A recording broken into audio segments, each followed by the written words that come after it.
The chilled air of the Obsidian Club was a currency in itself, thick with the scent of old money, leather, and an almost religious silence. Waiters moved like ghosts, their steps swallowed by the plush crimson carpet. Clara Vance, 22 and running on fumes and memories, felt the oppressive quiet in her bones. She was just another phantom here, a pair of hands to pour vintage Bordeaux for men whose suits cost more than her entire life's earnings. But as she approached the corner table, a glint of silver on an old man's lapel snagged her gaze, pulling the air from her lungs. A silver falcon, wings outstretched in a silent scream, a single, impossibly blue star sapphire for an eye. Her hand, holding the heavy bottle, began to tremble. With a voice she barely recognized as her own, a whisper that cut through the curated silence, she spoke to the younger man at the table. "Hi, sir," she breathed, her eyes locked on the pin. "My father, he had that same crest. The world didn't just stop, it shattered." The younger man's coolly indifferent face hardened into a mask of sharp, dangerous focus. The old man's benevolent smile vanished, replaced by the chilling stillness of a predator that has just scented a threat. What happened next would not just cost Clara her job, it would ignite a firestorm, unearthing a decades-old betrayal buried in the blood and sand of a forgotten war, and prove that some ghosts can never truly be laid to rest. The hum of the Obsidian Club was a low, predatory thrum, a sound designed to remind you that you didn't belong. For Clara, it was the soundtrack of her precarious existence. Each clink of crystal, each murmur of a multi-million-dollar deal was a reminder of the chasm between her world and theirs. Her world was a cramped apartment filled with her late father's dusty books and the ever-present stack of final notices from her mother's long, losing battle with cancer. Theirs was this. Tonight's special occasion was a private dinner for Alistair Thorne, the legendary patriarch of Thorne Global Security, and his grandson, Julian. Alistair was a titan, a man sculpted from myth and granite. At 85, his posture was ramrod straight, his eyes the pale, washed-out blue of a winter sky, holding a lifetime of command. His grandson, Julian Thorne, was the heir apparent. In his late 30s, he wore his power like a perfectly tailored suit, effortless, understated, and absolute. His face was a study in controlled indifference, his gaze sweeping over the room and its inhabitants as if they were pieces on a chessboard he had already won. Clara's job was simple: be invisible, be perfect. She approached their table, the 1982 Chateau Margaux, breathing in its decanter.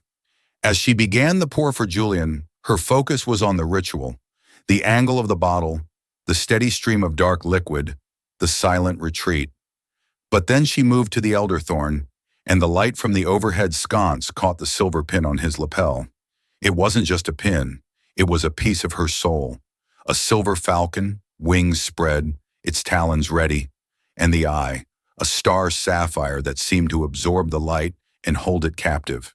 She saw it not against the fine wool of Alistair Thorne's suit, but resting on the worn velvet lining of a wooden box in her father's old military footlocker.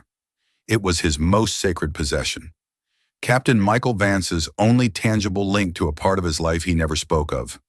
A life that ended abruptly with a closed casket funeral and a file stamped dishonorably discharged.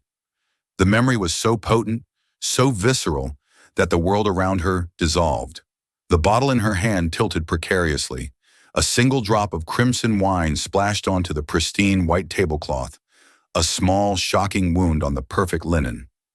"Clara," hissed Mr. Dubois, the maitre d' from across the room, his face a thundercloud. But Clara couldn't hear him. The past had her by the throat. The words escaped her before she could chain them down, a desperate, breathless whisper directed at Julian. "Hi, sir. My father. He had that same crest." Julian Thorne, who had been studying a document on his tablet, looked up. His eyes, a shade of gray, as cool and unforgiving as slate, met hers. The initial flicker of annoyance at her interruption was instantly replaced by something else. A sharp, analytical curiosity. He wasn't looking at a waitress. He was assessing a variable, an anomaly that had appeared on his board. It was Alistair who broke the spell. His voice, when it came, was like gravel and honey, a sound accustomed to absolute obedience. Did you say something, child? Clara flinched, her gaze moving to the old man. His eyes were no longer benevolent. They were chips of ice. She pointed a trembling finger, an unforgivable breach of etiquette. The pin, the falcon. My father, Captain Michael Vance. He had one, identical. Alistair Thorne's face became a mask of stone. He didn't look at the pin. He looked at Julian, a silent, powerful command passing between them. Julian placed his tablet face down on the table, his movements economical and precise. His full attention was now on Clara, and it was a terrifying thing to behold. That's impossible, Julian stated, his voice quiet but carrying the weight of a verdict. It was not a denial, it was a declaration of fact. But it's not, Clara insisted, a desperate edge creeping into her voice. The injustice of their dismissal, piled on top of years of unanswered questions about her father, ignited a spark of defiance. I've held it. I know the cross hatching on the feathers, the small maker's mark on the back, a tiny D.O. inside a circle. I know it. The mention of the maker's mark caused a flicker in Julian's impassive expression. It was a detail too specific for a casual lie. Alistair let out a soft, condescending chuckle. It was the sound of a lion amusing itself with a mouse. Young lady, he said, his voice dripping with false paternalism. Many units have falcon mascots. You are, I'm afraid, mistaken. This crest belongs to an exclusive fraternity, a group of men who serve together. Your father, whatever his name was not one of them. He delivered the last sentence with a finality that was meant to crush her. He was erasing her father from history with a wave of his hand. Mr. Dubois was now at her side, his hand gripping her arm with painful force. My deepest apologies, Mr. Thorne. This will be dealt with immediately. He began to pull her away, but Clara wrenched her arm free. The dam of her grief and frustration finally broke. His name was Michael Vance, she said, her voice shaking but clear, loud enough to turn heads at the nearby tables. And he was a hero. He earned that crest. He didn't steal it. Julian Thorne rose slowly from his chair. He wasn't tall, but he possessed a density of presence that seemed to warp the space around him. He walked around the table until he was standing directly in front of her. He was so close she could see the fine gold flecks in his gray eyes. He exuded an aura of such intense, controlled power, it felt like standing at the edge of a cliff. Miss, he said, his voice dangerously soft, a silken threat. You have made a very serious accusation in a very public place. You are either a very good liar or a very foolish girl. For your sake, I suggest you decide which it is and disappear. He reached into his jacket, pulled out a money clip thick with $100 bills, and peeled off 5 of them, holding them out to her. For the wine and for your silence. The gesture was so contemptuous, so dismissive, it was like a physical slap. He thought he could buy her story, buy her father's honor, and erase the moment like a stain on his tablecloth. Tears of rage burned in her eyes. She looked at the money, then back into his cold, unyielding face. My father's honor isn't for sale, she whispered, and before she could stop herself, she turned and fled, leaving the money hanging in the air between them, leaving the whispers and the stares behind her, the silver falcon burning a hole in her memory. She hadn't just lost a job. She had declared war on gods, and she knew, with a chilling certainty, that they would not be merciful. The taxi ride back to her queen's apartment was a blur of streetlights and the frantic drumming of her own heart. The scene replayed in her mind, each frame laced with humiliation and a terrifying, burgeoning sense of purpose. Julian Thorne's words echoed in her ears, a very good liar or a very foolish girl. For 22 years, she had been a dutiful daughter, a quiet mourner, a survivor. Tonight, in that opulent room, she had become something else. She had become her father's daughter. She let herself into the small apartment, the silence a stark contrast to the thrum of the Obsidian Club. The air was thick with the scent of old paper and dust, the scent of her father.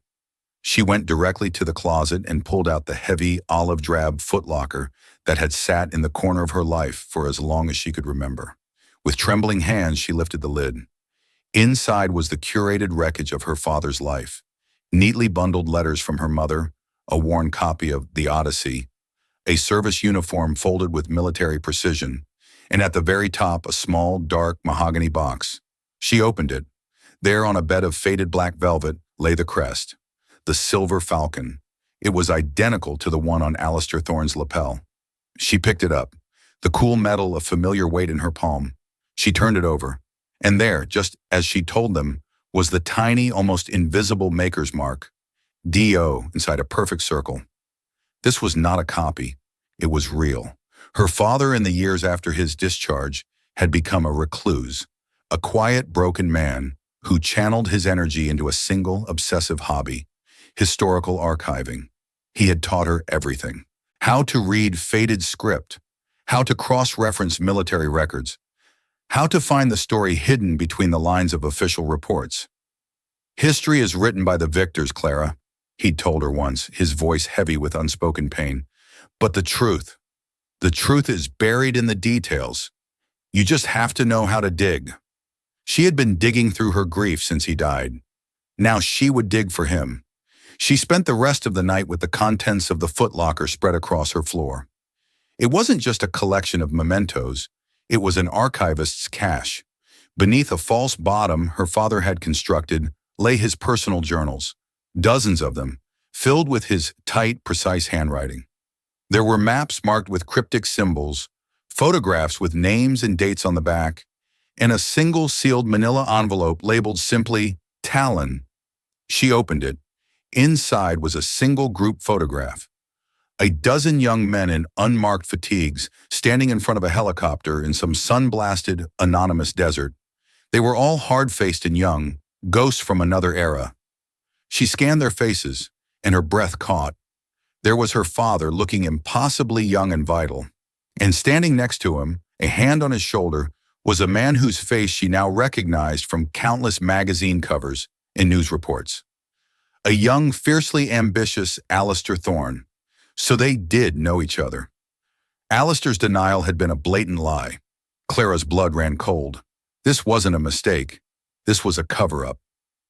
Miles away, in a penthouse that was less a home and more a fortress in the sky, Julian Thorne stood before a wall of glass, the city lights a galaxy at his feet. He held a glass of whiskey, the ice untouched. The waitress, Clara Vance, had unnerved him. Not her outburst, but her details. D.O. inside a circle. He had seen that mark himself years ago when his grandfather had first shown him the pin. His phone buzzed. It was Marcus, his head of security, a man whose loyalty was absolute because his salary made it so. "Report," Julian said, his voice clipped.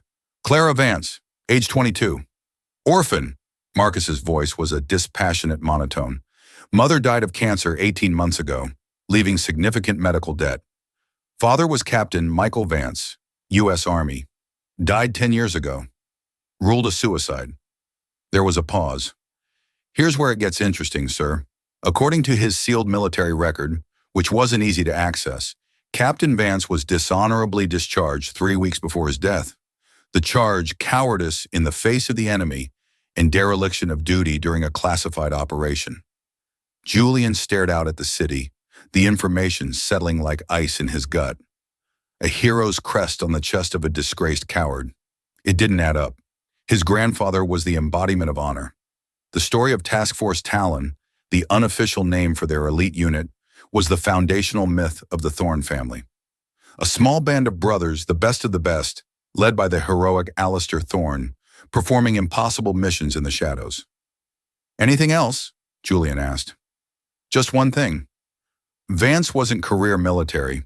Before enlisting, he was a postgrad history student, specialized in military archival research. Seems he had a knack for digging up things that were supposed to stay buried."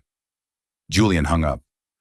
A historian, a man trained to find the truth in the details, a man who supposedly died in disgrace but left behind a hero's crest, and a daughter with that same obsessive eye for detail.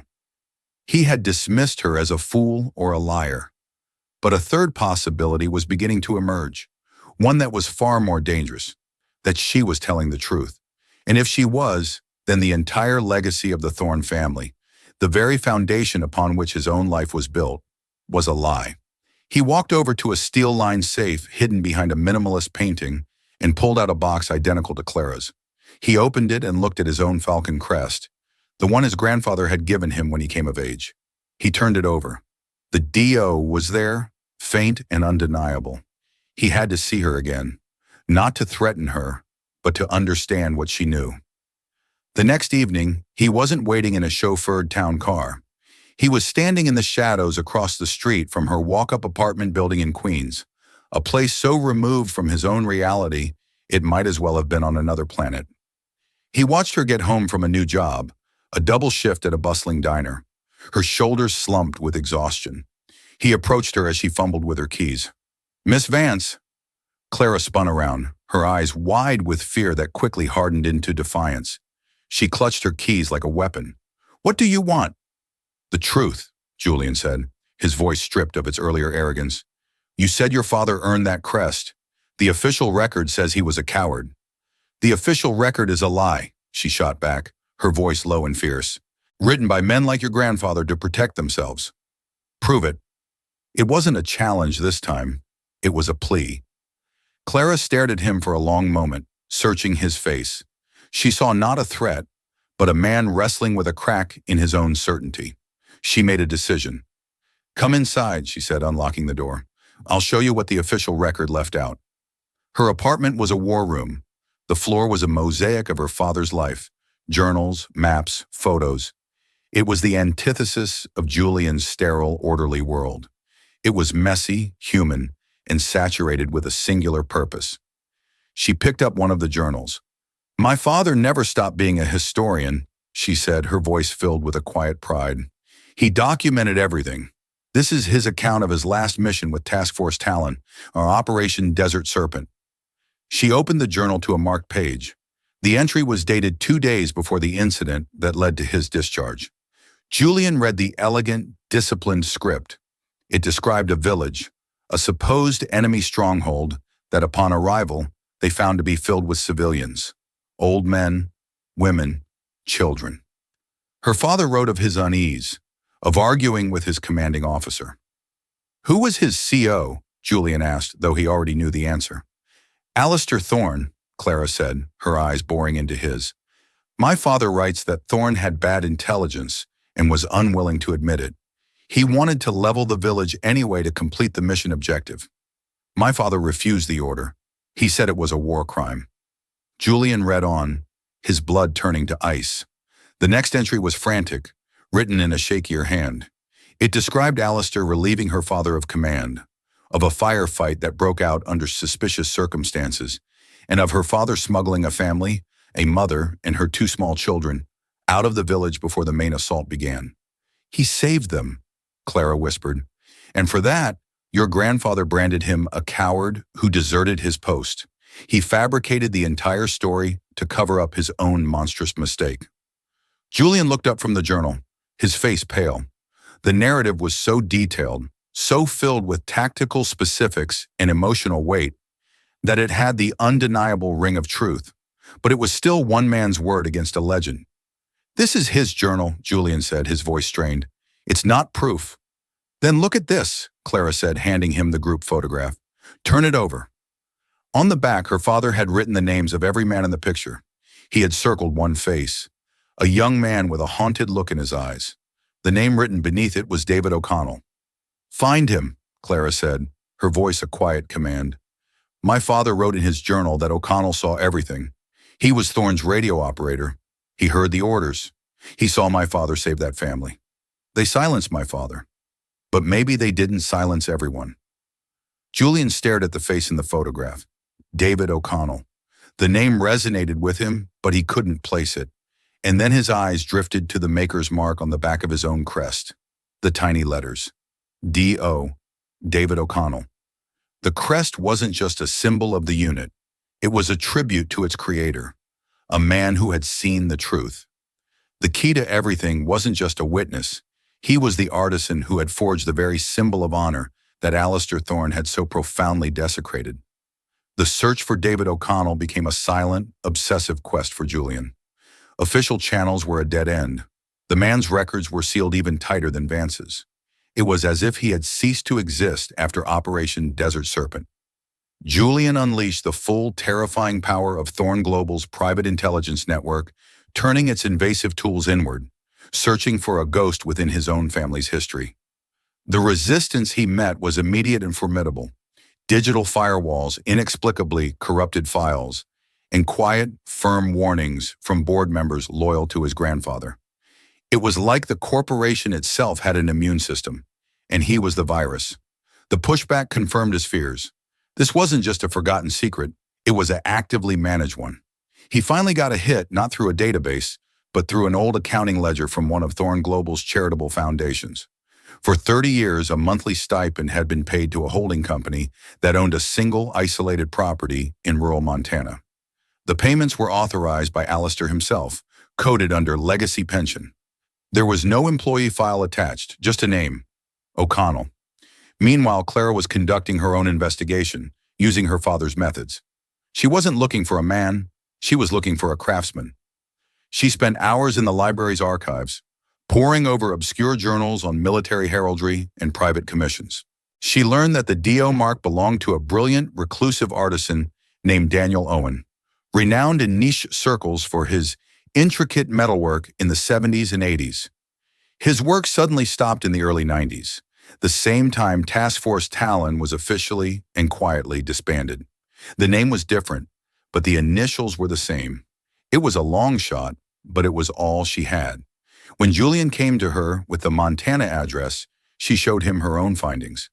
He changed his name, she realized. David O'Connell became Daniel Owen. He was hiding in plain sight under his new craft. The trip to Montana was tense.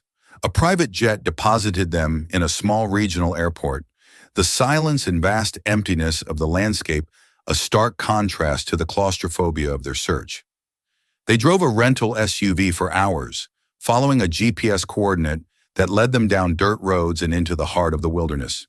The property was a small, rustic cabin with a large barn-like workshop next to it, smoke curling from its chimney. As they pulled up, a man emerged from the workshop. He was in his late 60s, with a wild mane of white hair and a face etched with the kind of deep lines that come from solitude and sorrow.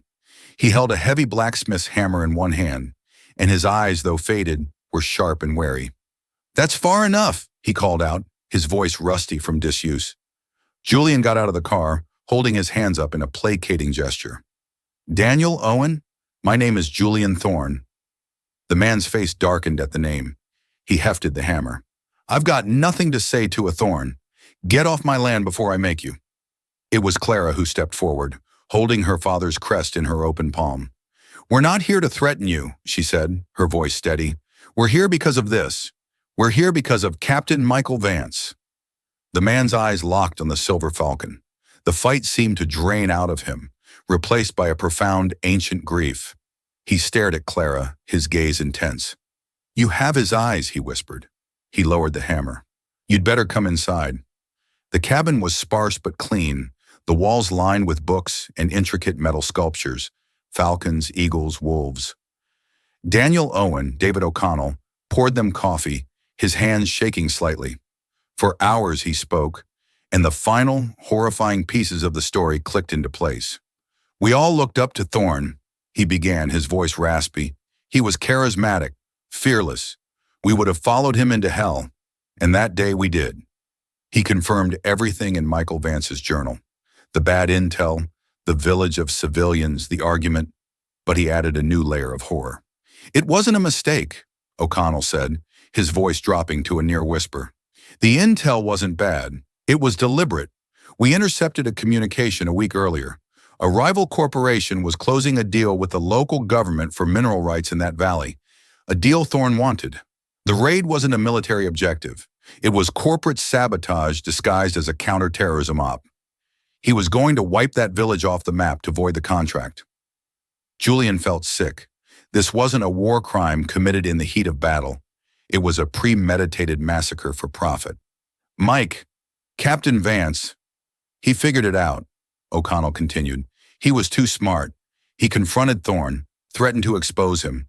That's when Thorn lost it. He ordered us to open fire. Mike refused. He drew his sidearm on Thorn, telling him he wouldn't let it happen. It was chaos." O'Connell's eyes were distant, seeing ghosts. While they were faced off, I saw Mike's radio man, a kid loyal to Thorne, raise his rifle. He was going to shoot Mike in the back. I tackled him. In the confusion, Mike got that family out. He bought them time. When he came back, Thorne had regained control. He arrested Mike on the spot. The aftermath was a brutal, efficient cover-up. O'Connell and a few others who had wavered were sworn to secrecy under threat of treason charges. The official report was a work of fiction, painting Vance as a traitor and Thorne as a hero who had salvaged a compromised mission. Thorne knew I was a craftsman in my spare time, O'Connell said, picking up a piece of silver.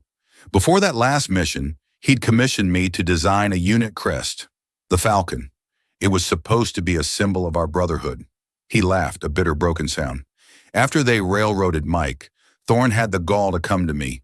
He wanted the crests anyway, said they'd represent loyalty. My loyalty in exchange for my life and my family's safety. He paid me a fortune to disappear, to change my name, to keep making his damn pins, and to never speak of what happened. This place, my new identity, it's a gilded cage built on a lie. He looked from Julian to Clara. Your father was the only man in that valley with any honor.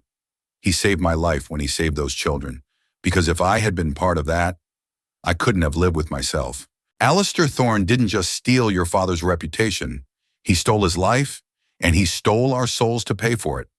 The silence that followed was heavy with the weight of 30 years of buried truth. Julian now saw the full scope of his grandfather's depravity, and Clara finally understood the true measure of her father's sacrifice. He has to pay for what he did, Clara said, her voice trembling with cold fury. All of it.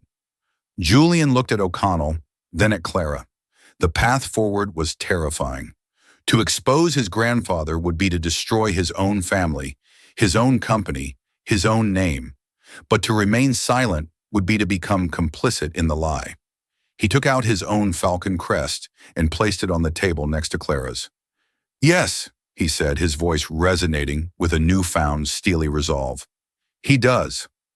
The plan was audacious, bordering on suicidal. The annual Thorne Valor Gala was in 2 weeks. It was the crown jewel of Alistair's philanthropic efforts, a self-congratulatory spectacle where he presented awards to wounded veterans and polished his own legend. It was his stage, his temple, and they were going to burn it to the ground.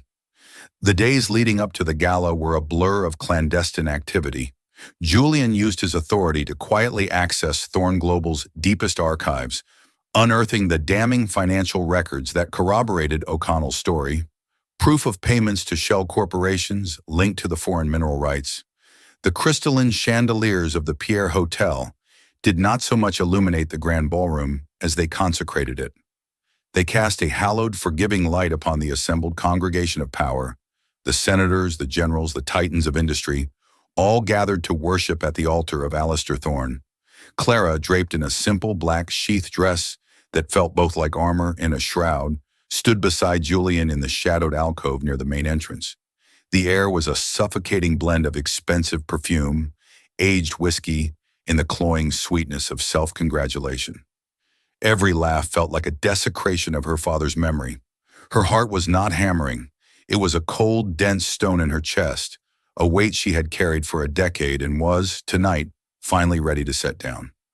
Julian was a statue of exquisite tension beside her, his hand resting almost imperceptibly on the small of her back. It was not a gesture of intimacy, but of solidarity, the steadying touch of a co-conspirator before the detonation. He wore his own silver falcon on the lapel of his tuxedo, the sapphire eye winking like a malevolent star under the chandeliers. It was a declaration, a sigil of the schism to come. "Are you ready?" His voice was a low murmur, meant only for her. She didn't look at him. Her eyes were fixed on the stage where his grandfather, the architect of her family's ruin, was approaching the podium to a tidal wave of applause. "I've been ready for 10 years, she said, her voice devoid of tremor. The fear had burned away months ago, leaving behind only the pure, clean fuel of purpose. Alistair Thorne bathed in the ovation, his arms slightly outstretched, a benevolent patriarch accepting the fealty of his flock. The massive screens behind him showed a photograph of a younger Alistair, black and white, resolute, a manufactured icon of an honorable past. He leaned into the microphone, the sound of his voice, that gravel and honey sound that had haunted her nightmares, filling the vast space. "Honor," he began, and the word was a blasphemy on his lips. "It is not a gift, it is a burden, a responsibility shouldered by the few, for the many." As he spoke, Julian gave a single, sharp nod to a technician across the room. The heroic visage on the screens flickered, stuttered, and was replaced by the grainy, sun-blasted group photograph of Task Force Talon. A low murmur rippled through the audience, a current of confusion in the sea of adulation. Alistair faltered for a fraction of a second, a brief crack in the granite facade, before his training took over and he forged ahead, ignoring the anomaly. It is in the quiet moments of sacrifice, in the crucible of conflict, that a man's true character is revealed. That was her cue. Clara stepped out of the shadows. The journey from the back of the ballroom to the foot of the stage was the longest walk of her life. It was a pilgrimage across a battlefield of ghosts. With each step on the plush, crimson carpet, she felt her father walking beside her.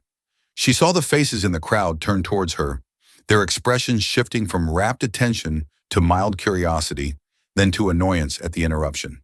She was a waitress again, an anomaly, a variable on their perfect board. But tonight, she was not serving them. She was serving notice. A thick-necked security guard moved to intercept her, his hand reaching for her arm. Before he could make contact, Julian materialized in his path. He didn't touch the man. He didn't have to. He simply stood there, an immovable object of quiet, absolute authority, and uttered a single word. "No." The guard froze, instantly recognizing the true seat of power in the room. Clara reached the stage.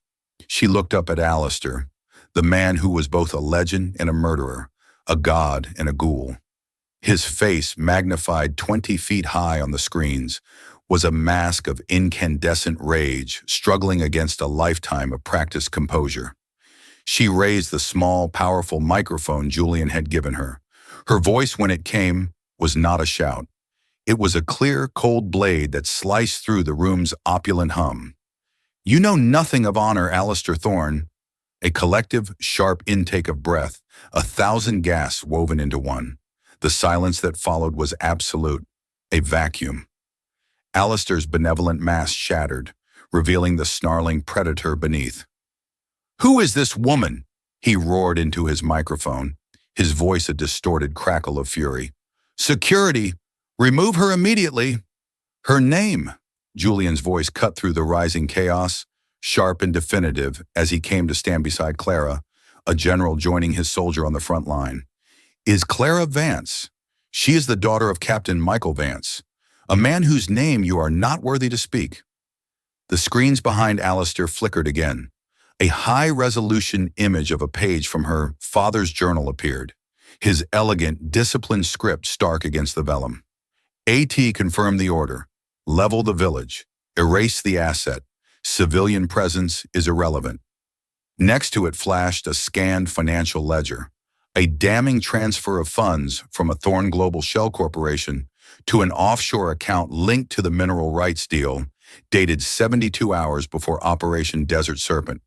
"My father refused an order to murder civilians for your corporate greed." Clara's voice now rang with the fire of a decade's worth of suppressed grief and rage. It filled every corner of the ballroom. "He chose humanity over profit. He saved an innocent family. And for that, you destroyed him. You branded a hero a coward to cover your own monstrous crime." Alistair's face, projected in horrifying detail, was a mottled purple. He was cornered, exposed, his carefully constructed mythology disintegrating before the eyes of the very world he sought to dominate. His composure didn't just break, it detonated. "Lies!" he shrieked, spittle flying from his lips. His voice, stripped of its cultivated grace, was thin and raw. "Insolent little bitch. She's a nobody, a pathetic, gold-digging whore, fed these fantasies by my own traitorous grandson. He's weak, just like your father was. Your father was a coward who ran from the fight. He broke. He deserted his men. He didn't run." A new voice, heavy with the gravel of age and sorrow, boomed from the side of the room. David O'Connell, his wild white hair a stark contrast to his borrowed suit, strode into the light. He was flanked by the other two Talon veterans, their faces grim, their posture rigid. They were no longer ghosts hiding in the shadows of their past. They were witnesses, finally stepping into the truth. "I was there. I saw it all." Captain Vance stood up to a monster when the rest of us were too afraid. He was the only hero in that godforsaken valley. The screens changed one last time. The videotaped affidavits began to play.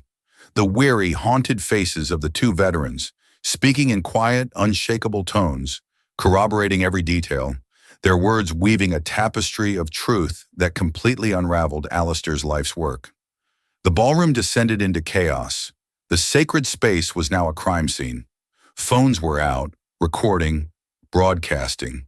The whispers had become a roar. Alistair Thorne stood trapped in the spotlight, a king on a collapsing throne, his kingdom of lies turning to dust around him. The predatory instinct that had driven his ascent took final, desperate control. He abandoned all pretense, his eyes, wild and venomous, locking on to Clara. He raised a trembling, accusatory finger. "You!"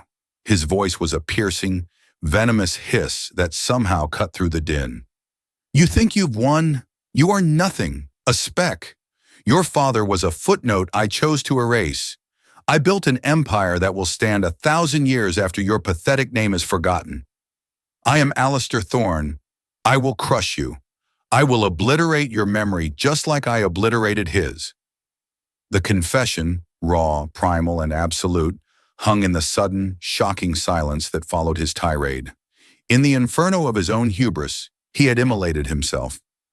He had confessed not just to the cover-up, but to the chilling, casual omnipotence of his evil. He stood there panting, a withered king in a ruined castle, brought down not by a rival army or a government inquiry, but by the quiet, inexorable power of a daughter's love in the ghost she refused to let die. The immediate aftermath was not a victory march. It was a retreat through a war zone. Julian guided Clara through the pandemonium, his security detail forming a silent phalanx around them, moving through the stunned, morbidly fascinated crowd like a boat parting water. The flash of cameras was like artillery fire. The shouts of reporters were like the shriek of incoming shells. They didn't speak in the armored car that spirited them away into the New York night. There were no words for the magnitude of what had just happened. Clara stared out the window at the blurred city lights, her body thrumming with an exhausting cocktail of adrenaline and grief. The fight was over. The great beast had been slain, its death rattle broadcast to the entire world. And in the sudden, deafening quiet of its absence, she felt a profound emptiness. For so long, the pursuit of this moment had been her life's entire structure. Now the scaffolding was gone, and she wasn't sure what was left standing. The weeks that followed were a disorienting purgatory. The world convulsed. The story was a global firestorm. Thorne became a byword for corporate malfeasance and war crimes. Alistair, shielded by a battalion of the world's most expensive lawyers, was confined to his penthouse under house arrest, a dragon trapped in his own lair, awaiting a military tribunal that would be the trial of the century. Julian had disappeared into the heart of the storm. As acting CEO, he was not trying to save Thorne Global. He was performing an autopsy on it while it was still alive. He spoke to Clara every night, his voice strained with exhaustion. They were terse, tactical calls, the exchanges of allies coordinating a complex demolition. He was gutting the security division, firing his grandfather's loyalists, liquidating corrupted assets, and facing down a board of directors who were baying for his blood. He was methodically, painfully, dismantling his own inheritance. Clara, meanwhile, retreated to the quiet sanctuary of her father's apartment. The journals were no longer clues in a cold case. They were scripture. She worked with a team of pro bono lawyers Julian had arranged, meticulously preparing the official testimony, building an unshakable fortress of evidence. But when the work was done for the day, she would sit in the worn armchair, surrounded by her father's books, and finally allow herself to simply mourn. The righteous anger that had been her shield had been laid down, and the grief was raw, vast, and aching. She cried not for the tarnished hero, but for the dad who taught her how to ride a bike and who read her passages from the Odyssey until she fell asleep. 3 months after the gala, Julian summoned her, not to his sterile penthouse but to the Old Thorne family estate in upstate New York, the place where he had grown up. It was a sprawling, Gothic mansion that seemed to brood under the gray autumn sky. He met her at the door. He looked 10 years older. The cool arrogance was gone, replaced by a profound weariness that had settled deep in his bones. But his eyes held a new light, the hard-won clarity of a man who had walked through fire and emerged remade. He led her to a vast, mahogany-paneled study. Alistair was there, sitting in a wingback chair by a cold fireplace. He wasn't in custody. This was part of his palatial house arrest. He looked smaller, diminished, the legendary charisma curdled into a sullen, venomous petulance. A nurse stood silently in the corner. "What is this?" Clara asked Julian, her voice low. "A loose end," Julian replied, his gaze fixed on his grandfather. "He refused to sign the final transfer of assets for the foundation. He wanted to see you." Alistair's pale eyes found Clara's. They were filled with a reptilian, unblinking hatred. "You," he rasped, his voice a dry rustle of leaves. "You have your father's sentimental eyes. He thought honor was a shield. The fool. Honor is a weapon. You simply aimed it better than he did." He gave a weak, contemptuous smile. "Enjoy your tainted victory. Enjoy the money my name will give you. But know this, every good thing you build with it will be grown in soil poisoned by my legacy. You'll never wash the blood off the money. You'll never be free of me." It was his last move, a final, desperate attempt to poison her triumph, to frame her justice as just another form of avarice. The old Clara might have been wounded by it, but she was not the old Clara. She looked at the shrunken old man in the chair, a tyrant whose only remaining power was the venom on his tongue, and she felt nothing but a distant, clinical pity. "You're wrong," she said, her voice calm and even. "It's not your money anymore. It's my father's. It's David O'Connell's. It's the truth's. You don't have a legacy, Alistair. You have a cautionary tale." Something in him seemed to break then. The hatred in his eyes was replaced by a flicker of utter, desolate emptiness. He had been erased. He turned his face to the cold hearth and did not look at them again. Julian slid a document and a pen onto the table beside him. With a shaking, gnarled hand, Alistair Thorne signed away the last vestiges of his empire. The ceremony at Arlington was on a day so crisp and clear, it felt like the sky had been polished. A small, private gathering. Clara, Julian, David O'Connell, and the 2 other Talon veterans. The shameful, simple stone had been removed. In its place stood a new one, gleaming white in the autumn sun. Captain Michael Vance, hero, Distinguished Service Cross. An honor guard, their movements impossibly precise, fired a 3-volley salute. The cracks of the rifles were not violent sounds. They were punctuation marks, ending a long, terrible sentence. A brigadier general, his face a solemn mask, knelt before Clara.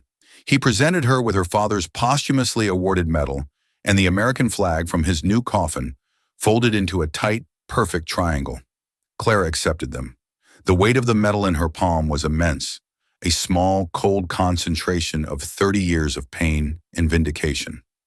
The flag felt impossibly sacred. She held them not as trophies, but as relics. When it was over, she walked with Julian along the rows of endless white stones. The silence was profound, a shared language between them now. They stopped under the shade of a massive oak, its leaves a riot of gold and crimson. "The first grants from the Vance O'Connell Truth Initiative were awarded this morning," Julian said quietly. "One is funding a journalist embedded in Central Africa, exposing illegal arms dealers. Another is providing legal defense for a Marine sergeant who blew the whistle on procurement fraud." Clara looked at him, truly looked at him, and saw the man he had become. He had used the vast, corrupt power he'd inherited to create an engine for its opposite. It was a staggering act of penance and reconstruction. "He would be so proud, Clara," Julian said, his voice thick with an emotion he no longer tried to hide. Tears welled in her eyes, but they were not tears of sorrow. "He would be proud of both of us." Julian reached into his coat and took out his own silver falcon. He held it for a moment, looking at the symbol of a lie he had been raised to believe. Then he unpinned the falcon crest Clara had inherited, the one that had been her father's, from the lapel of her coat where she had placed it for the ceremony. He pressed his own pin into her hand. "The initiative needs a symbol," he said. "Let it be this one, the corrupted one. Let it serve as a permanent reminder of why we do this work. A reminder that honor must be constantly interrogated, never assumed." He then carefully pinned her father's crest back onto her coat. "And this," he said, his fingers brushing the worn silver, "this is yours. It's not a symbol anymore. It's just a father's love for his daughter. Let it be that simple." She looked down at the two falcons. One, a lie that had been redeemed into a purpose. The other, a truth that had finally been allowed to rest. She closed her hand around the tarnished pin from Julian. "My father used to say that history is a conversation between the present and the past," she said, her voice a soft whisper in the hallowed quiet of the cemetery. "Thank you for helping me answer him." Julian met her gaze, his gray eyes clear and deep. "He had the answer all along, Clara," he replied. "You just had the courage to ask the question out loud." They stood in the quiet shade, two souls from impossibly different worlds, forever bound by a truth they had unearthed together. The ghosts had found their peace, laid to rest under a clear autumn sky. The war was over, and in the silence under the watchful gaze of heroes, a new story, one of honor not inherited but forged, and of a future not preordained but chosen, was finally and quietly ready to begin.